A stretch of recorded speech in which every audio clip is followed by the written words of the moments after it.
జంగారెడ్డిగూడెం మండలం వేగవరం గ్రామంలో టీడీపీ మండల అధ్యక్షుడు సాయిల సత్యనారాయణ ఆధ్వర్యంలో బీసీసీఎల్ అధ్యక్షుడు బుస్స సత్యనారాయణ రెడ్డి అధ్యక్షతన ఆదివారం రాత్రి జయహో బీసీ కార్యక్రమం నిర్వహించారు. ఈ కార్యక్రమంలో ముఖ్య అతిథిగా పాల్గొన్న ఆ పార్టీ అధికార ప్రతినిధి దాసరి శేషు మాట్లాడుతూ ముఖ్యమంత్రి అంత భారీ భద్రత నడుమ చిన్న గులకరాయితో దాడి జరిగిందని, అది హత్యాయత్నమని ముఖ్యమంత్రి సొంత మీడియాలో చెప్తున్న నేపథ్యంలో దీనికి రాష్ట్ర డీజీపీ బాధ్యత వహించాలని డిమాండ్ చేశారు. దీనిపై సిబిఐ ఎంక్వైరీ వేయాలని, గతంలో అదేవిధంగా చంద్రబాబు లోకేష్లపై దాడి జరిగితే మంత్రులే వంకర వ్యాఖ్యలు చేస్తూ కేవలం బెయిలబుల్ కేసులు పెట్టారని, అదే ఇక్కడ నాన్ బెయిలబుల్ కేసులు అని ప్రశ్నించారు. కోడికత్తి డ్రామా అయిపోయింది, ఇప్పుడు గులకరాయితో డ్రామా మొదలుపెట్టారని ఎద్దేవా చేశారు. ఈ కార్యక్రమంలో బీసీసీఎల్ రాష్ట్ర కార్యదర్శి చిట్టిబోయిన రామలింగేశ్వరరావు, మండల ప్రధాన కార్యదర్శి కుక్కల మాధవరావు, ఆలపాటి రాము, చేను ప్రసాద్, కొంచాడ ప్రసాద్, గంట శ్రీను, మొళ్లపూడి శ్రీను, పెయింట్ సాహెబ్, రమణ, సనపతి, అప్పలనాయుడు, బోరుగంటి శ్రీను, నడిపూడి శ్రీను, గొల్లమందల శ్రీనివాస్, నెట్టింటి రఘురాం, కుక్కల సత్యనారాయణ, ఎలికే ప్రసాద్, వేముల అంజీ తదితరులు పాల్గొన్నారు. తెలియదు కానీ ఎవరికైనా ప్రకృతి సంబంధించిన విపత్తులు కానీ ఇబ్బందులు కానీ జరిగితే అది నష్టం జరిగింది. అదేంటో ఇతనికి మాత్రం దరిద్రం పట్టినట్టు పడుతుంది. అదృష్టం ఏంటంటే చంద్రబాబు నాయుడు గారు ప్రతిపక్ష నాయకుడిగా ఉండగా, రాజశేఖర రెడ్డి గారు ముఖ్యమంత్రిగా ఉండగా, రాజశేఖర రెడ్డి గారు మంచి పరిపాలన చేస్తూ పాపం హెలికాప్టర్లో చనిపోయాడు. ఎవరైనా చనిపోతే రాష్ట్రం అంతా బాధపడింది, అందరం బాధపడినా, అందరూ కన్నీళ్ళు పెట్టాం పార్టీలకు సంబంధం లేకుండా. కానీ రాష్ట్రంలో కన్నీళ్లు పెట్టకుండా ముఖ్యమంత్రి పదవి కోసం సంతకాలు సేకరించినటువంటి ఒకే ఒక్క మనిషి కానీ నాయకుడు కానీ ఈ రాష్ట్రంలో ఉన్నాడంటే జగన్ మాత్రమే, ఇంక వేరు ఎవరు లేరు. అది అప్పుడు అయిపోయింది, అవకాశం రాలేదు, జైలుకి వెళ్ళి వచ్చాడు, అయిపోయింది. తర్వాత మనిషిని చంపాలంటే జనరల్గా ఏదైనా పెద్ద కత్తో బాంబో లేకపోతే ఏదైనా పెద్ద పెద్ద గన్లో పట్టుకొస్తారు. కానీ మన ఊరికే ఇంత గాయం, కోడి కత్తితోటి జస్ట్ ఇలా గీసుకున్న గాయానికి ఇక్కడ నుంచి హైదరాబాద్ వెళ్ళిపోయి 2019 కూడా చెప్తాను, వెళ్ళిపోయి ఆంధ్ర రాష్ట్రంలో డాక్టర్ల మీద నాకు నమ్మకం లేదు, ఆంధ్ర రాష్ట్రంలో పోలీసుల మీద నాకు నమ్మకం లేదు, నాకు హత్యాయత్నం ప్రయత్నం జరిగిందని చెప్పానని అక్కడికి వెళ్ళాడు. బాగానే అయింది, ఆ జనాలు పెద్దగా నమ్మినట్లేరు. ఏమైనా పెద్ద విషయం జరిగితే తప్ప సానుభూతి రాదని బాబాయ్ని వేసేశారు. తిరుగులేని మర్డర్ అనమాట వివేకానంద రెడ్డి గారిది. వేసిన తర్వాత చంద్రబాబు నాయుడు గారు అతని మనుషులు చంపించేశారన్నారు. జనాలు కూడా ఈ ఒకసారి అన్నారు, అటు ఆ మర్డర్ సింపతి, ఇటు ఈ బ్యాచ్, ఈ మీడియా ఇదంతటి మీద ఏదో నమ్మి అరేరే పాపం బిడ్డ, రాజాన బిడ్డ అని ఈ రాష్ట్రాన్ని బట్టి క్యాన్సర్ గడ్డని తెలవక ఓటేసాం, గెలిపించాం, అయిపోయింది అక్కడితోని.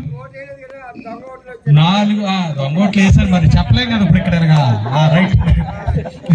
అది అయిపోయిన తర్వాత 151 మందితోని రాష్ట్రం అవకాశం ఇచ్చింది. ఏకంగా 151 మంది ఎమ్మెల్యేలు పరిపాలన చేయడానికి నా భూతో నా భవిష్యత్తు అనేటువంటి బ్రహ్మాండమైనటువంటి అవకాశం ఇచ్చారు. మనకేమో పరిపాలన చేత కాదయ్యా, మనకు వచ్చిందల్లా ఇగ్గిపెట్టి కొన్నా కూడా మీరు ఫోన్పేనో గూగుల్ పేనో చేయొచ్చు. కానీ ఇదేం దరిద్రం, మద్యం షాప్కి వెళ్తే మాత్రం కార్డులు గట్ట తీసుకోరు, ఈ ఫోన్పేలు గూగుల్ పేలు పనిచేయవు. ఎందుకంటే డబ్బు అంతా తాడేపేలు కొంపకి వెళ్ళిపోద్ది కదా, లెక్కపత్రం ఉండదు. సో దీని మీద ప్రజలందరికీ అర్థమైపోయింది, ఇక నా ఓటమి ఖాయం అయిపోయిందని అని అర్థమైంది. ఇక ఐపాక్ టీము ప్రశాంత్ కిషోర్ గారు రంగంలో దిగాడు. ఏమంటే ఏదోటి చేసి మళ్ళీ మనం అధికారంలో రావుతే జీవితాంతం, మరి శ్రీకృష్ణ దేవస్థానమే ఆయన జన్మస్థానం అంటే జైలే కదా, జైలుకి వెళ్ళే పరిస్థితి ఉంది కాబట్టి ఏదోటి చేసి మళ్ళీ అధికారంలో రావడానికి మీరు ఏదోటి చేయండి అన్నారు. ఏం చేయండి అంటే 4.5 సంవత్సరాలు ముఖ్యమంత్రి గారు బయటికి రావాలంటే పరదాలు కట్టాలి. ముఖ్యమంత్రి ఎవరైనా వస్తున్నాడంటే చక్కగా జనాలందరూ ఆ పక్క ఈ పక్క స్వాగతాలు పలికి చేతులు ఊపి కాళ్ళు ఊపి ఏళ్ళు ఊపి కార్యక్రమాలు మనం చూసాం గతంలో. ఈయన బయటకు వస్తున్నాడంటే ముళ్ళకంచిలేసి గ్రీన్ మ్యాట్లు కట్టేసి జనాలు కనపడ్డి, ఈయన ఏంటో జనాలు చూస్తే పాపం అన్నట్టు. ఒకవేళ చెట్లు ఎక్కి ఎవరన్నా చూద్దామంటే చెట్లు ఉంచండి నరికేస్తాడు. ఈ పరిస్థితుల్లో ఒక ప్రెస్ మీట్ లేదు, ఒక విధానం లేదు, వ్యవహారం లేదు, నష్టం జరిగింది. మొదటిసారి ఓట్ల కోసం మళ్ళీ రోడ్డు మీదకి వచ్చాడు, సభ ఎడుతున్నాడు, జనాలేమో చూస్తలేదు, బస్సులు ఎడుతున్నాడు, జనాలేమో ఎక్కులేదు, డబ్బులు తీసుకుంటున్నారు, బిర్యానీ తింటున్నారు, సభ స్టార్ట్ అయింది అన్నట్టుకి వెనకొచ్చేస్తున్నారు. ఇది బాగా కష్టమైపోయింది పాపం కుర్రోడికి. ఆఖరికి ఇలా గ్రీన్ మ్యాట్లు వేసి లేని జనాన్ని ఉన్నట్టుగా గ్రాఫిక్స్ క్రియేట్ చేసి ఏదో నడుపుతున్నాడు, అది కూడా జనాలకు అర్థమైపోయింది. ఎందుకంటే ఈ దిక్కుమారి ఫోన్ వచ్చిన తర్వాత ప్రపంచంలో ఏ మూల ఏం జరుగుతుంది అందరూ తెలిసిపోతుంది. పాపం డ్రామాలు ఆడుతుంటే కుదరతలా, ఎలా భలే కష్టం వచ్చిందని చెప్పానంటే ఏం లేదండి మళ్ళీ డ్రామా వేద్దామన్నా. ఏం డ్రామా అంటే గజమాల వేశారండి, పెద్ద గజమాల, దానికి సంబంధించినటువంటి బైండింగ్ వేడి చిన్న గీత తీసుకుంది, ఇక్కడ చిన్న గీత, దానికి ఇంతలాగా గులకరాయి అంట ఇంత లావు రాయి పెట్టి కోటారంట. ఏది ఇదంతా అత్యాయత్నం కోసం అంటే ఎవడైనా కొట్టాలి చంపాలనుకుంటే ఈ మాత్రం లావు రాయి కొడతాడు కదా, ఇంత లావు రాళ్ళు కొడితే సత్తాడా మనిషి చెప్పండి. వేల మంత్రులు అన్నారు ఏమని? ఎర్రగొండపాలెంలో చంద్రబాబు నాయుడు గారు పర్యటనప్పుడు వాళ్ళు పెద్ద పెద్ద రాళ్ళు కర్రలతో కొడుతున్నారు. అమరావతి రైతులు పరామర్శకి వెళ్తుంటే చెప్పులు ఇస్తారు, రాళ్ళు ఇస్తారు, రాడ్లతో ఇస్తారు. ఇక్కడ నందిగామలో కృష్ణా జిల్లాలో కూడా అలాంటిదే జరిగింది. ఇలాగ ఆ చంద్రబాబు నాయుడు గారికి వెనకాలన్న బ్లాక్ కమెంట్స్ కానీ ఆ భద్రతా సిబ్బంది కానీ తగిలి కుట్లు పడి రక్తాలు గారినాయి. అంత పెద్ద ప్రయత్నాలు జరుగుతుంటే ఏమన్నారు తెలిసిన వీళ్ళు? చంద్రబాబు నాయుడు ఏమన్నా పెట్టా పుంజా ఇంత రాయట్టు కొడితే చచ్చిపోతాడా అని అన్నారు. మేము కూడా అదే అడుగుతున్నాం, ఎరా పిచ్చిని వద్దు మరి ఎలక్షన్ కోడ్ ఉంది, బూతులు మాడితే కేసు అంటారు. ఇంత లావురు అయ్యో లేకపోతే ఇంత బైండింగ్ వేరే గీసుకుంటే చచ్చిపోతారా ఎవరన్నా? ఇంతకాలం ఈ డ్రామాలు ఆడి జనాలతో ఓట్లు దొబ్బేద్దామని మీరు చూస్తున్నారు. సానుభూతి భూత అంతా భూతే, సానుభూతి లేదు, ఇక భూతే మిగిలింది ఆడ రాష్ట్రంలో. కాబట్టి తండ్రి చచ్చిపోయాడు అయిపోయింది, బాబాయ్ చచ్చిపోయాడు అయిపోయింది, కోడికత్త అయిపోయింది, ఇక ఆఖరికి నిన్న గులకరాయి మిగిలింది. గులకరాడు బాగా నూరి నీకేసి కొడతాక సిద్ధంగా ఉన్నారు జనం అని నేనైతే నమ్ముతాను. అవునా కాదా? అవునైతే గట్టుకోసారి చప్పట్లు కూడా చెప్పాలా కదా. ఇది మామూలుగా సినిమాల్లో కమలాసన్ మంచి నటుడు అంటారు. ఈ అమ్మ ఈడు నటన ముందర కమలాసన్ ఏముందబ్బా, అసలు పని చేయడా. పొరపాట్లు సినిమాల్లోకి రాలేదు కానీ సినిమా వాళ్ళ భోజనం ఖాళీ అయ్యేది మనిషి వల్ల. ఇలాంటి పరిస్థితుల్లో ముఖ్యమంత్రి గారు చెప్తాను ముఖ్యమంత్రి గారు ఓ మాట చెప్పాడు బాబాయ్. ఇందాక మన ఎస్సీసీఎల్ అధ్యక్షులు గొల్లమందల సీని గారును అనిల్ కూడా చెప్పారు. ఆ మాట ఏంటంటే, నేను చెప్పేది కాదు ఇది, కరెక్ట్గానండి నేను చెప్పేది కాదు ఇది. అది ఏం చెప్పాడంటే 2019 గెలిచినప్పుడు మేము ఎట తిరుగుతున్నాం అలాగే ఆయన కూడా బజార్లో కనిపించిన ఆడవాళ్ళందరూ ముద్దులు పెట్టుకుని తిరిగాడు, తప్పులేదు.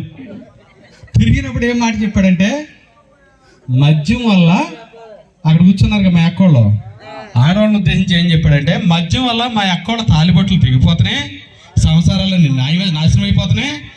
నేను అధికారంలోకి రాగానే మీ అందరూ ఓట్లు వేసిన తర్వాత రాగానే 2019లో మద్యపాన నిషేధం చేసి 2024లో మళ్ళీ ఓట్లు అడుగుతాను, మద్యపాన నిషేధం చేశాకే ఓట్లు అడుగుతాను అన్నాడు.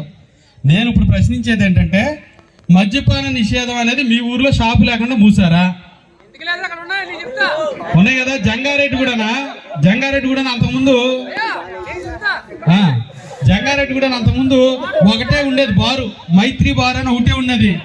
ఈ బాబు వచ్చిన తర్వాత ఈ ఏలూరు రోడ్లో పెట్రోల్ బంక్ ఆపోజిట్ లోనేమో జగనన్న మద్యమాలు పెట్టాడు కదా.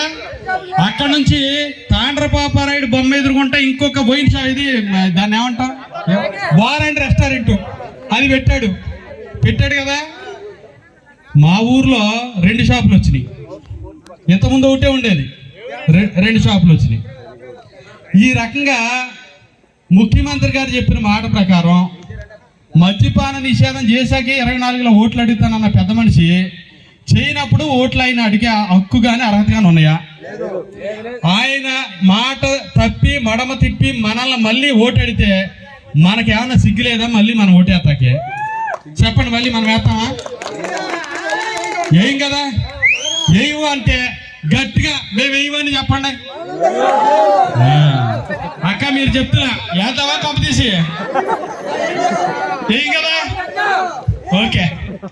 ఇకపోతే చాలా ఇప్పుడు దాకా కొంచెం సరదా చెప్పా కానీ ఇప్పుడు చాలా సీరియస్గా చెప్పాల్సినటువంటి విషయాలు ఏంటంటే, తెలుగుదేశం పార్టీ జైహో బీసీ అని తిరుగుతుంది, కానీ జగన్మోహన్ రెడ్డి అక్కడ బీసీ జైహో బీసీ లేదా జైహో ఎస్సీ అని అక్కడ తిరగట్లా.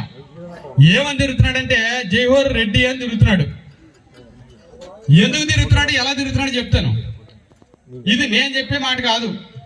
ఎక్కడ మీ అందరూ మీరేసారని కాదు, మన ఊర్లో వాళ్ళు కూడా వేసిన ఓట్లు. ఎలీజా గారని వైసీపీ ఎమ్మెల్యేకి ఓట్లేసి మనం దాదాపు 27,000 మెజార్టీతో గెలిపించాం వైసీపీ ఎమ్మెల్యే. ఆయనకి మళ్ళీ నీ పనోడితనం బాగోలేదు కాబట్టి నీ టికెట్ ఏమో దొబ్బే అన్నాడు. ఆయనేమో నా పనోడితనం బాగుంటాం సంగతి దేవుడు